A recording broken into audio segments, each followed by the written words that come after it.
شرور أنفسنا سيئات أعمالنا من يهده الله فلا مضل له ومن يضلل فلا هادي له أشهد أن لا إله إلا الله وحده لا شريك له وأشهد أن نبينا محمدا عبده ورسوله قال جل جلاله في كتابه الكريم يا أيها الذين آمنوا اتقوا الله حق تقاته ولا تموتن إلا وأنتم مسلمون وقال يا أيها الذين آمنوا اتقوا الله وقولوا قولا سديدا يصلح لكم أعمالكم ويغفر لكم ذنوبكم ومن يطع الله ورسوله فقد فاز فوزا عظيما اللهم لا علم لنا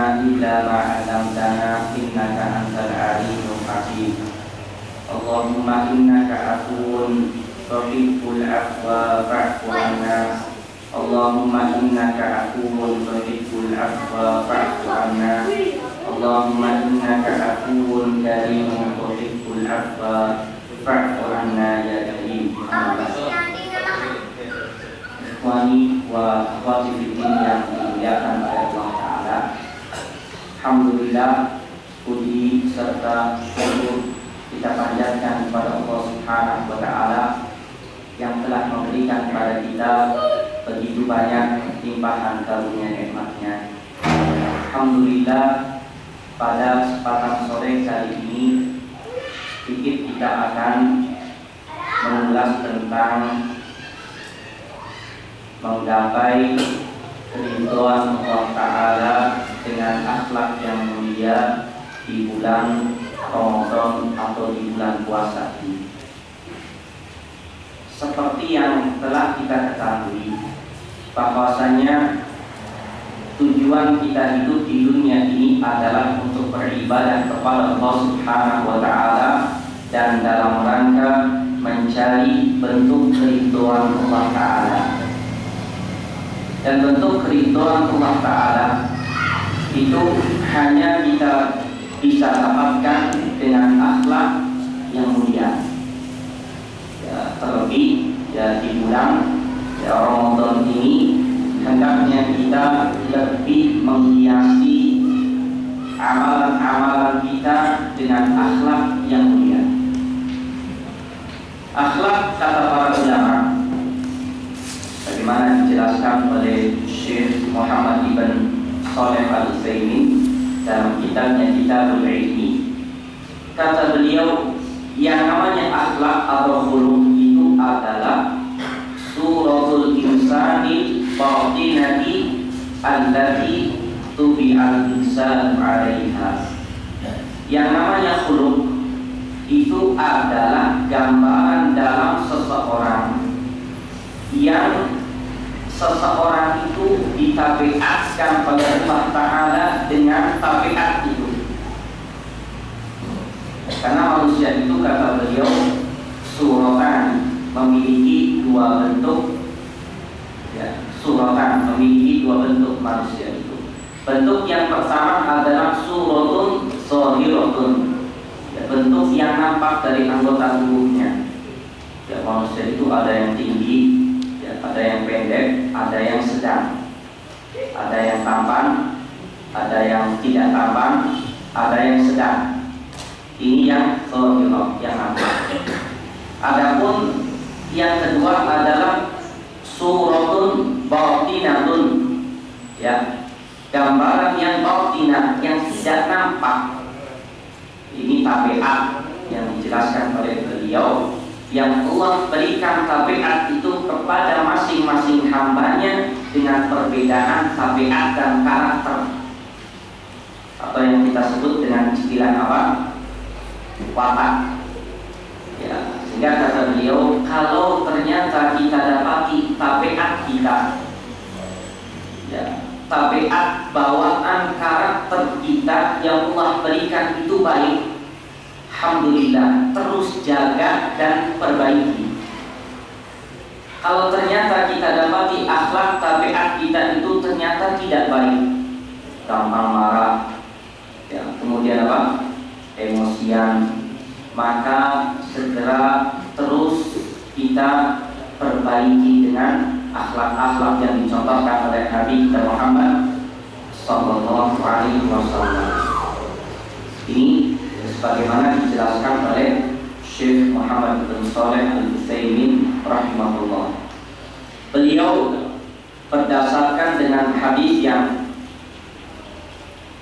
sahih, tatkala Nabi kita Muhammad sallallahu alaihi wasallam bersabda, "Ya Asad, inna fika khoslataini yuhibbuhumullah." Kata Nabi kepada Asad, seorang sahabat, "Wahai Asad, sesungguhnya ada pada dirimu dua perkara yang Allah mencintai kedua perkara itu." Kemudian Asad pun berkata, "Ya Rasulullah, ahuma takhallaqtu bihima." Apakah kedua perkara itu aku berakhlak dengan keduanya, atau itu jibiliyah, pemberian Allah Ta'ala kepadaku? Kata Rasulullah, "Bal jabalakallahu alaihima." Yang keduanya itu jibiliyah, pemberian Allah untukmu. Dua perkara itu adalah al-hilm wal anah, sopan santun. Nah, ini menunjukkan bahwa tabiat, karakter atau akhlak bawaan dasar seseorang itu secara asal pemberian Allah Ta'ala. Ada yang dia dapati akhlak bawaannya itu dia senang kepada kebaikan, lembut orangnya, santun, alhamdulillah, bersyukur kepada Allah Ta'ala dan terus tingkatkan. Ada yang dia dapati dirinya ternyata pemarah, emosian, ya, dikit-dikit main apa? Main tangan. Ya, maka segera introspeksi dan perbaiki diri dia dengan contoh akhlak Rasul kita Muhammad Sallallahu Alaihi Wasallam. Ikhwani wa akhwati fiddin yang dimuliakan oleh Allah Subhanahu wa Ta'ala, salah satu tujuan diutusnya Rasul kita Muhammad Sallallahu Alaihi Wasallam adalah untuk menyempurnakan akhlak. Ada yang bisa menyebutkan hadisnya? Innama bu'istu liutammima makarimal akhlaq. Innama bu'istu liutammima makarimal akhlaq. Innama, sesungguhnya kata Nabi, aku ini diutus liutammima, untuk menyempurnakan makarimal akhlaq, akhlak yang mulia. Ya, sebagaimana jelaskan dalam Al-Adabul Mufrad, hadis yang dikeluarkan oleh Al-Imam Al-Bukhari. Jadi salah satu tujuan diutusnya Rasulullah adalah untuk menyempurnakan makarimal akhlak, sehingga orang yang dia betul-betul memperbaiki akhlak dia, maka Allah Ta'ala pasti akan mencintai dia. Ya, sebagaimana disebutkan dalam hadis yang dikeluarkan oleh Al-Imam Al-Hakim, ya, tatkala Nabi kita bersabda, "Innallaha karimun yuhibbul karama." Sesungguhnya Allah karim, maha mulia, yuhibbul karam, dan mencintai, menyukai kemuliaan, wa yuhibbu ma'aliyal akhlaq, dan Allah mencintai akhlak-akhlak yang tinggi, dan Allah membenci akhlak rendahan. Jadi kalau kita ingin dicintai oleh Allah Ta'ala, maka dengan apa? Dengan akhlak yang tinggi. Kalau kita ingin mendapatkan keridhaan Allah Ta'ala, capailah dengan akhlak yang tinggi. Ya, berapa banyak orang yang terkadang dia itu ilmunya banyak, ya, taklimnya rajin, tapi akhlaknya dia buruk. Ya, dia rajin datang ke taklim, ya, tidak pernah tidak datang, tapi akhlaknya dia tidak baik kepada keluarganya, ya, kepada kerabatnya, ya, kepada tetangganya, sehingga apa? Sehingga ilmu dan amal yang dia lakukan dan dia dapatkan itu apa? terkotori dengan akhlak dia yang buruk.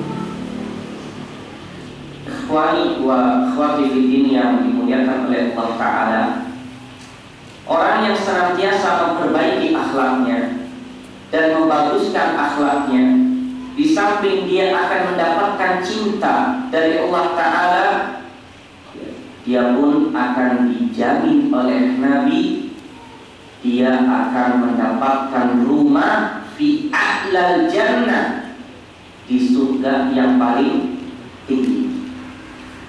Sabda Nabi kita Muhammad sallallahu alaihi wasallam dalam hadis yang dikeluarkan Imam Abu Dawud dengan sanad yang hasan, Nabi kita bersabda, ana za'imu baitin fi a'lal jannah liman hasuna khuluq.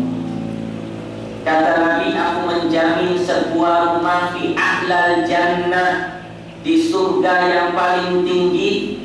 Bagi siapa? Bagi yang akhlaknya bagus. Tentu kita pun bertanya-tanya, Ustaz, bentuk akhlak yang bagus itu bagaimana? Agar kita tahu dan kita pun bisa mengukur diri kita dan sejauh mana kita ini akhlaknya. Apakah akhlak kita ternyata masih sangat rendah? Apakah akhlak kita sudah terus kita perbaiki atau sudah baik? Maka patokan kita untuk menilai diri kita itu akhlaknya baik atau tidak, itu ada dua. Yang pertama adalah akhlak kita kepada Allah Subhanahu wa Ta'ala. Yang kedua, akhlak kita kepada sesama kita. Akhlak kita kepada Allah Subhanahu wa Ta'ala itu meliputi 3 perkara.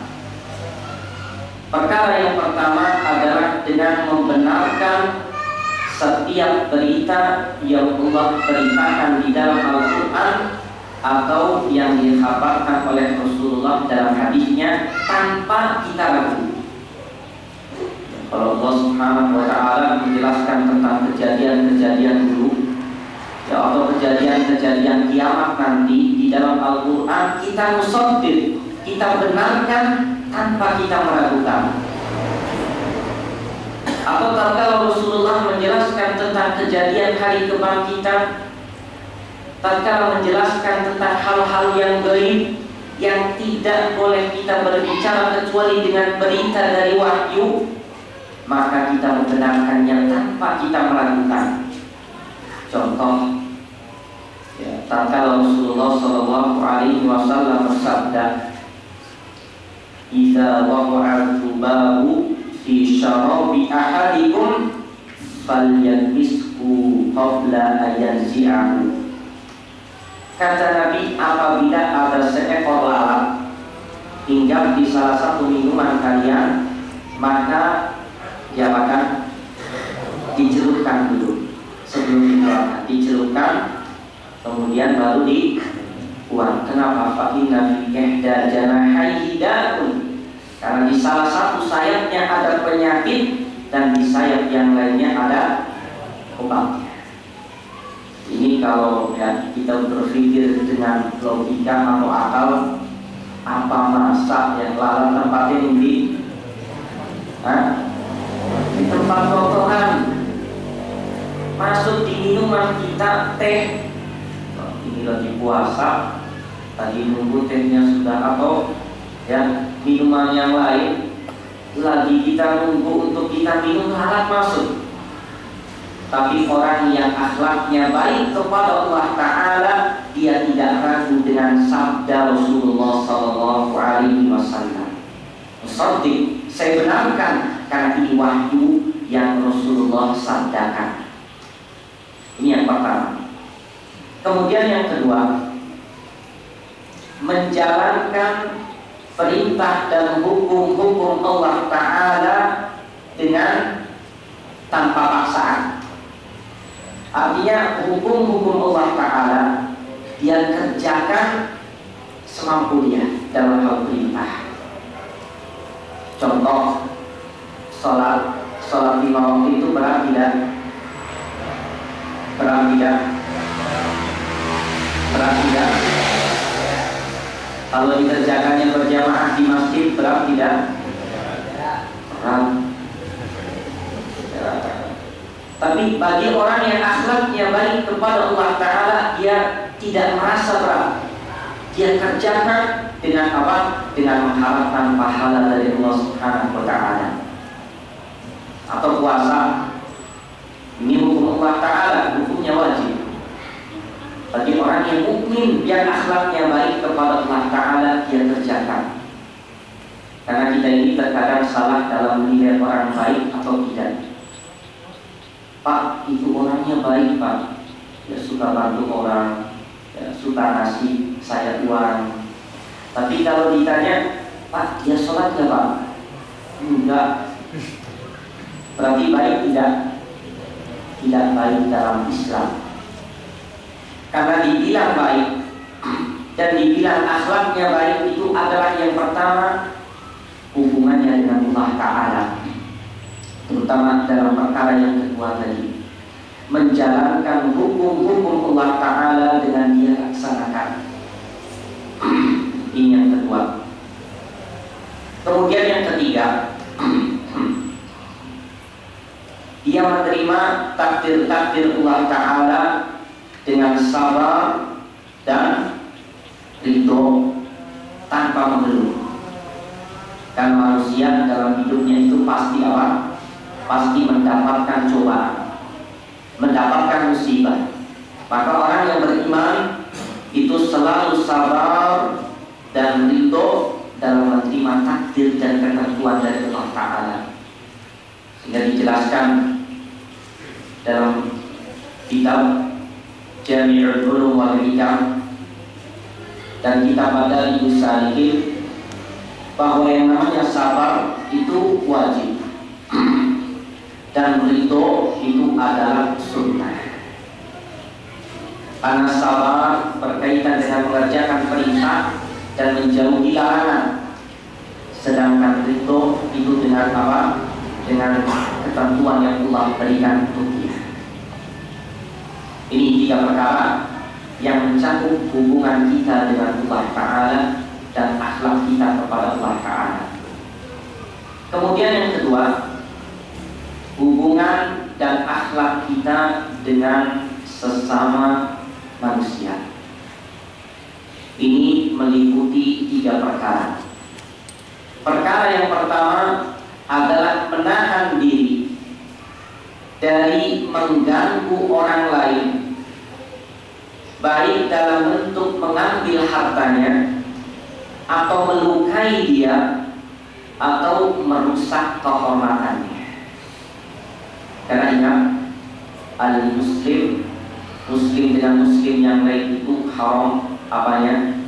Darahnya, hartanya, dan kehormatannya.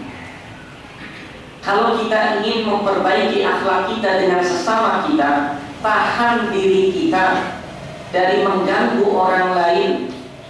Dan bentuk mengganggu orang lain itu dengan mengambil hartanya, saya tidak mau mengambil hartanya, atau dengan mencela dia, menghina dia, tidak, atau merusak kehormatannya, gunjing dia, saya tidak mau. Karena apa? Karena ini merupakan perilaku akhlak yang buruk dengan sesama kita. Ini yang pertama. Kemudian yang kedua adalah lahu sifat jawadil karim. Dia memiliki sifat dermawan kepada orang lain. Ya, terlebih di bulan Ramadan. Nabi kita Muhammad sallallahu alaihi wasallam itu ajwadun nas, manusia yang paling dermawan, dan Rasulullah paling dermawan lagi kalau di bulan Ramadan. Ya, yang tadinya nyumbang 5.000 jadi berapa? Jadi 10.000. Yang tadinya 10 menjadi berapa? 50. Ya, yang tadinya 50 jadi 100, terus tambah, apalagi ini bulan Ramadan. dermawan, mudah untuk bantu orang, ringan tangan. Ya, ringan tangan itu tidak berarti apa? Ya, pengen tidak, tapi mudah untuk membantu orang, baik dengan harta dia, baik dengan apa? Tenaga dia atau pikiran dia. Dan ini sifat Rasulullah, tidak pernah menolak tatkala diminta, tatkala Rasulullah mampu. Ini yang keberapa? Yang kedua. Kemudian yang ketiga adalah talaqatul wajhi, wajah yang berseri. Ini ya jarang kita terapkan dalam muamalah dengan sesama kita kaum muslimin. Ya, sering orang yang haji taklim setelah pulang itu tambah apa? Tambah serem, jarang senyum, ya salah. Padahal orang yang tambah ilmu, tambah tahu tentang sunnah, maka dia orang yang paling apa? Yang paling mudah untuk apa? Bersenyum. Karena Nabi kita Muhammad sallallahu alaihi wasallam bersabda, "La tahqiranna minal ma'rufi syai'a walau an talqa akhaka biwajhin taliqin." Jangan kau menganggap remeh kebaikan barang sedikit pun, walau kau hanya apa? Bertemu dengan saudaramu dengan wajah yang berseri. Karena Rasulullah itu wajahnya apa? Selalu berseri kepada para sahabat. Ya, inilah 3 perkara berkaitan dengan akhlak dan muamalah dengan sesama kita. Maka kalau kita menerapkan 2 hubungan akhlak tadi, hubungan akhlak kita dengan Allah Ta'ala dengan 3 perkara tadi, dan hubungan akhlak kita dengan 3 perkara tadi dengan sesama kita, maka yang kita dapatkan adalah keridhaan Allah Ta'ala di dunia ini dan di akhirat nanti. Karena orang itu kalau dua-duanya bisa dia kerjakan, ini orang-orang yang betul-betul apa? Dimudahkan oleh Allah Ta'ala, dapat hidayah untuk mengerjakan. Berapa banyak orang yang terkadang dia sholatnya rajin, taklimnya rajin, tapi apa? Muamalah dengan manusianya tidak baik. Masih sering nyakitin orang, ya. Kalau ngomong masih apa? Pedas, ya, nyakiti orang, atau apa? Ngambil harta orang yang baik dengan cara utang beli bayar, ataupun dengan apa? Dengan ngambil. Atau ada orang yang dia ini berbuat baik, mudah untuk bantu orang, tapi sholatnya tidak, puasanya tidak, ini tidak beriman. Maka orang yang terbaik adalah orang yang menggabungkan antara 2 hubungan tadi, hubungan akhlak dia dengan Allah Ta'ala dan hubungan akhlak dia dengan sesama dia. Maka yang dia dapatkan adalah keridhaan Allah Ta'ala di dunia dan di akhirat nanti, dan yang dia dapatkan adalah as-sa'adah, kebahagiaan di dunia wal akhirah.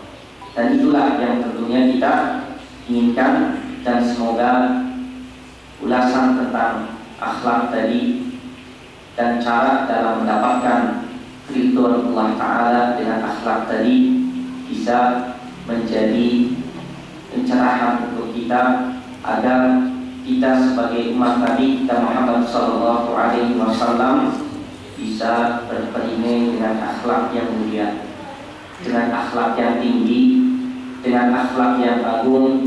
Karena orang yang beriman yang paling afdol kata Nabi adalah orang yang akhlaknya baik. Orang yang mukminnya sempurna itu adalah orang yang akhlaknya baik, sebagaimana sabda Nabi kita Muhammad sallallahu alaihi wasallam dalam hadis yang dikeluarkan oleh Al-Imam Al-Hakim dengan sanad yang hasan. Nabi mengatakan, afdolul mu'minina ahsanuhum khuluqa. Orang yang mukmin yang paling afdol adalah orang yang paling terbaik akhlaknya. Semoga kita dimudahkan oleh Allah Subhanahu wa taala untuk bisa memperbaiki akhlak kita, tentunya dengan berdoa kepada Allah Subhanahu wa taala dan juga bisa menerapkannya dalam kehidupan kita. Karena akhlak yang baik, akhlak yang mulia, akhlak yang tinggi dan agung adalah merupakan sebab datangnya cinta dan keriduan Allah Subhanahu wa taala pada kita semua. Semoga yang kita sampaikan pada kesempatan sore kali ini ya bisa bermanfaat. Subhanallahumma rabbana wa bihamdika asyhadu an la ilaha illa anta astaghfiruka wa atubu ilaik. Assalamualaikum warahmatullahi wabarakatuh.